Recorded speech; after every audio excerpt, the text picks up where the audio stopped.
पुजारी जी को देखिए, ये चश्मे की दुकान खोल लिए। आपको तो मंदिर में होना चाहिए, आप चश्मे की दुकान खोल लिए। जब से मोदी प्रधानमंत्री हुए तब से हमें बर्बाद कर दिया। अरे यार ये काहे? इसलिए कि ये महंगाई इतना आगे कर दिया कि भीख मांगने के नौबत में हो गए। अच्छा आप भीख मांगने की आपकी नौबत आ गई है? नौबत आ गई है।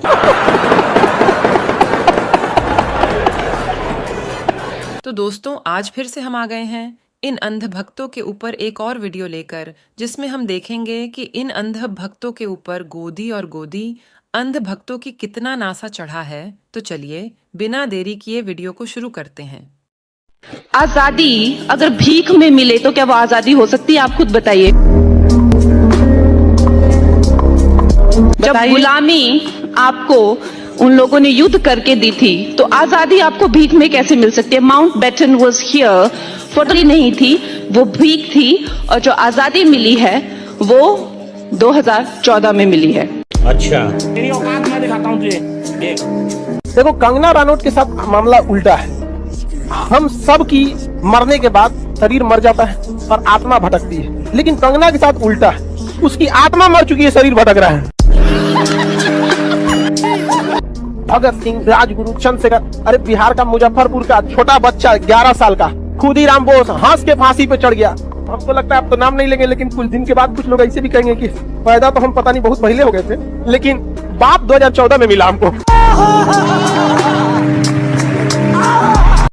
इसलिए धर्म के नाम पे तनाव मत पालो। भगवान राम खुद भी जानते हैं कि उनके प्रचार प्रसार में भक्ति कितनी है और इस्तेमाल और राजनीति कितनी है। बात तो सही है। वरना सबसे ज्यादा तो राम जी की कृपा आडवाणी जी पे होनी चाहिए थी। इस सज्जन को क्या तकलीफ क्या है भाई? व्यंग भाई साहब, उस भले बुजुर्ग आदमी को ये थोड़ी पता था कि मोदी जी पांव छूने के बहाने जमीन खींच लेंगे। तो महान ग्रंथ हमारे उनसे क्या शिक्षा मिलती है? राम कथा से तो ये शिक्षा मिलती है कि सोने का हिरण नहीं होता। और महाभारत से ये सीखना चाहिए कि बहुमत की ताकत का दुरुपयोग करो तो क्या नतीजे निकलते हैं। वाह वाह। मतलब सारे भगवान जाके यार मस्जिदों में तो बक रहे हैं। मेरे इतने बेकार हैं लोग ये सरकार वाले हैं। कोई जा सारे मस्जिद में, कृष्ण मस्जिद में, राम भी मस्जिद में था, ये भी शिव भी मस्जिद में। क्या बात है भाई, वहां नहीं जाएगा एक भी। मस्जिद मस्जिद मस्जिद मस्जिद टारगेट कर लिया है। आज पूजा भी तो किया गया है। अरे वहां मस्जिद में क्या कर रहा है?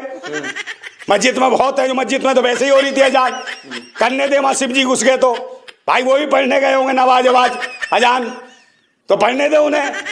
और वो उसकी मर्जी है ईश्वर की, कहीं भी जा घुसे, किसी मस्जिद में घुसे। तुम्हें इससे क्या मतलब? तू कौन हो? जरूरत है देश के लोगों को शिक्षा, स्वास्थ्य, रोजगार की, बहन बेटियों की सुरक्षा की, महंगाई से लड़ने की।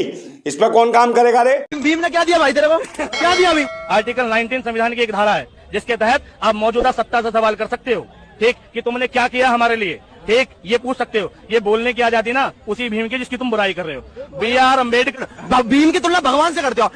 तुम्हारे पे, ठीक, तुम्हें एक टाइम पे कपड़े पहनने का अधिकार ना मिला हो, ठीक, पानी पीने का अधिकार ना मिला हो, और उस व्यक्ति को किसी की वजह से अगर अधिकार मिलेगा तो उसके लिए तो वो भगवान ही हुआ ना। तो सबको। अच्छा भाजपा ने क्या क्या अच्छा काम करा है गिनाओ? 370 हटाई। 370 क्या है? वो काश्मीर वो गाय पकड़ने का वो है ना, कश्मीर वो गाय पकड़ने का वो है ना कायदा। कश्मीर में कलम ठीक नहीं 370 वो हटाई। 370 कलम क्या होता है? कलम क्या होता है?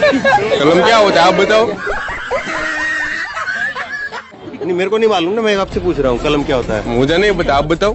370 धारा हटाई। धारा बोलो। धारा। अच्छा ठीक है, वो धारा क्या हटने से क्या फर्क पड़ा? गाय वो पकड़ने का बंद हुआ है। गाय पकड़ने का। हाँ। तो कश्मीर में गाय पकड़ते थे सब लोग? कश्मीर में नहीं, सिटी में। कौन सिटी में? सूरत, राजकोट। कश्मीर में 370 हटाई तो सूरत में गाय पकड़ना बंद हो गया। हाँ सभी जगह। इतने तेजस्वी लोग हैं हमारे पास, सब जगह गाय पकड़ना बंद हो गया। आप ये बताओ, जब बिना काम किए लोग मोदी जी को वोट देने के लिए तैयार हैं, 400 का सिलेंडर 1200 में बेच रहे हैं, तो भी लोग खुशी खुशी खरीद रहे हैं। एक्टिवा गाड़ी 2014 में सिस्टर को दिया था 45-46 हजार की खरीद के। आज खरीदने जाना, दूसरी सिस्टर की शादी करना है, आज 1 लाख रुपए की आ रही है। तो मोदी जी तो भाई उनकी, देखिए मोदी जी की मेरे हिसाब से कोई गलती नहीं है। जब वो 3 रुपए की चीज 300 की बेच रहे हैं और लोग खुशी खुशी खरीद रहे हैं और बार बार वोट दे रहे हैं, और उत्तर प्रदेश के लोगों को मंदिर तो दे दिया और क्या चाहिए इन लोगों को, इनका इसी से पेट भर रहा है। अरे कहना क्या चाहते हो अभी पता चले। 5000 का सिलेंडर होगा, मैं ले लूंगा, लेकिन वोट भारतीय जनता पार्टी को दूंगा। 300 रुपया किलो आटा मिलेगा, मैं उसको सह लूंगा महंगाई। एक टाइम गोबर खा लेंगे, एक टाइम खाना। तुम्हारे जैसे लोग इस देश के लिए श्राप है। मैं पढ़ाई करता हूँ क्लास में, कॉलेज टीवाई। सरकारी में पढ़ते, प्राइवेट में? प्राइवेट में। सरकारी में क्यों नहीं पढ़ते? सरकारी में इसलिए नहीं पढ़ते कि सरकारी में सब एजुकेशन बराबर नहीं है, एजुकेशन बराबर नहीं है। ठीक है, समझ गया। बढ़िया एजुकेशन नहीं है। हाँ, बड़ा एजुकेशन नहीं है। इसके लिए जिम्मेदार कौन है? जिम्मेदार कौन है? अभी आपको तो मालूम है जिम्मेदार कौन है। सरकार है, दूसरा कौन है? Good question, you are a good question. सरकार मतलब बीजेपी की सरकार है 27 साल। बीजेपी की सरकार के लिए जिम्मेदार बिल्कुल नहीं है। कौन सरकार जिम्मेदार है? कॉलेज यहाँ नहीं है तो इसमें जिम्मेदार है वो आप सरकार। अच्छा लगता है कौन सा? आम आदमी पार्टी की सरकार तो दिल्ली में है, गुजरात में तो भाजपा की सरकार है ना 27 साल से। एकदम इन्होंने वक्त बदल दिया, जज्बात बदल दिए, जिंदगी बदल दी। अभी रुको, अभी कुछ बोलना नहीं चाहते। अभी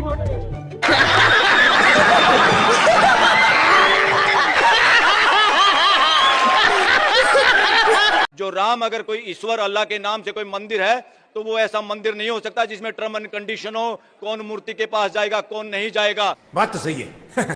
ये किसी उस राजा का वो था कि नहीं था, मैं तो कहता हूं था ही नहीं। ना राम राज्य था, ना राम राज्य है, ना राम राज्य होगा।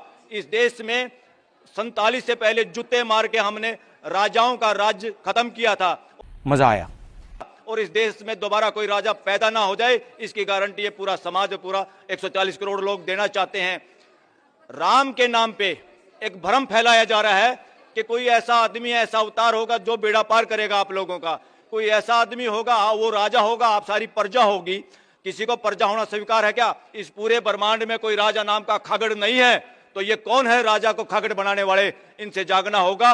बहुजन समाज जिस दिन ये समझ गया कि मानवता विरोधी अगर कोई है तो उस कथा कहानियां हैं उनको अरब महासागर में फेंकना होगा। ये युवा कल से खूब वायरल, जरा सुनिए क्या कहा इस नौजवान ने कि हो रहा है खूब वायरल। बजट को अब जब देखते हैं तो 1% की भी उम्मीद नहीं रखते हम। I tell you why, because 10 साल को देखा है हमने, 1 साल नहीं देखा, 2 साल नहीं देखा, 3 साल नहीं देखा, 4 साल नहीं देखा, 5 साल नहीं देखा हमने सरकार को। ठीक है, तो 10 साल में जो हमने देखा है कि हमारा ये नहीं है कि देश में पैसा नहीं है, देश में पैसा है, लेकिन मैटर करता है कि देश में पैसा किसके पास है। ठीक है, आम जनता के पास कितना पैसे का कैश फ्लो आता है, या कह सकते हो कितना पैसा जाता है। 99% इंडिया का पैसा जो है वो उद्योगपतियों के पास है, वही देश को चला रहे हैं आज। अगर मैं सोचता हूं 11.68 लाख करोड़ रुपीस अगर उद्योगपतियों का माफ हो सकता है तो 2 लाख करोड़ रुपया किसानों का क्यों नहीं हो सकता। और बातें करते हैं कि किसानों की आयु दुगनी करेंगे जी। 2022 तक बोला था ना, क्या हुई?